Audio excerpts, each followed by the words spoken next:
আগামী ঈদুল ফিতরের আগেই পরীক্ষামূলকভাবে ফ্যামিলি কার্ড চালু হচ্ছে বলে জানিয়েছেন পরিবেশ, বন ও জলবায়ু পরিবর্তন মন্ত্রী আব্দুল আওয়াল মিন্টু। বৃহস্পতিবার সচিবালয়ে এ সংক্রান্ত বৈঠকের পর সাংবাদিকদের এ তথ্য জানান তিনি। পরিবেশমন্ত্রী বলেন, নির্বাচনী ইশতেহারে ফ্যামিলি কার্ডের ইস্যু বিস্তারিত উল্লেখ আছে। এটা কার্যকর কিভাবে করবে সেটা নিয়ে আজ আলোচনা হয়েছে।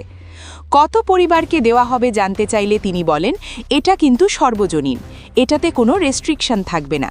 তবে এটা একটা কমিটি করা হয়েছে, হয়তো শুরু করবে হতদরিদ্র থেকে আরম্ভ করে, তারপর দরিদ্র, তারপর মধ্যবিত্ত, এভাবে যাবে।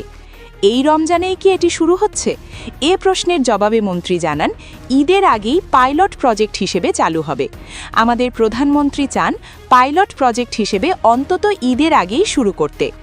সিপিডি বলেছে যে আগামী অর্থবছরে ফ্যামিলি কার্ড চালু যদি না হয় তাহলে এর নেতিবাচক প্রভাব নির্বাচনের উপর পড়বে। এই বিষয়ে জানতে চাইলে তিনি বলেন, এটা তো চালু হবে, এটা নিয়ে কোনো সমস্যা নেই।